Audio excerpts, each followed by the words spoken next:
శ్రీ విష్ణు రూపాయ నమః శివాయ. నమస్తే అండి. ఈరోజు కొన్ని మంచి మాటలు మాట్లాడుకుందాం.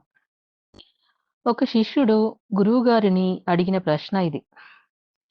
గురువుగారు, భగవంతుడు సర్వాంతర్యామి అంటారు కదా! హృదయంలో ఉండే హరిని వెతకడానికి మనుషులు ఎంతో కష్టపడి దేవాలయాలకు వెళ్ళడం దేనికి? అప్పుడు గురువుగారు ఇలా అంటారు. ముఖం మన దగ్గరే ఉంది కానీ మన కంటికి మన ముఖం కనిపించదు. కనపడడానికి అద్దంలో చూసుకుంటాము. అద్దంలో ప్రాణం లేదు. కంటికి ప్రాణం ఉన్నా, ప్రాణం లేని అద్దంపై ఆధారపడితేనే మన ముఖం మనకు కనిపిస్తుంది. అలాగే తెలుసుకోవాల్సిన మనం ఇక్కడే ఉన్నాం. తెలియదగిన దేవుడు ఇక్కడే ఉన్నాడు.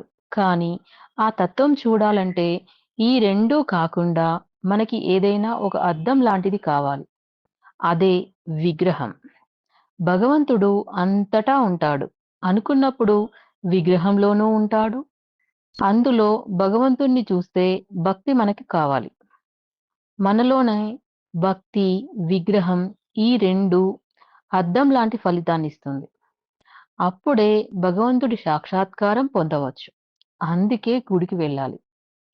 లోకా సమస్త సుఖినో భవంతు. ఓకేనా ఫ్రెండ్స్? ఓం నమః శివాయ.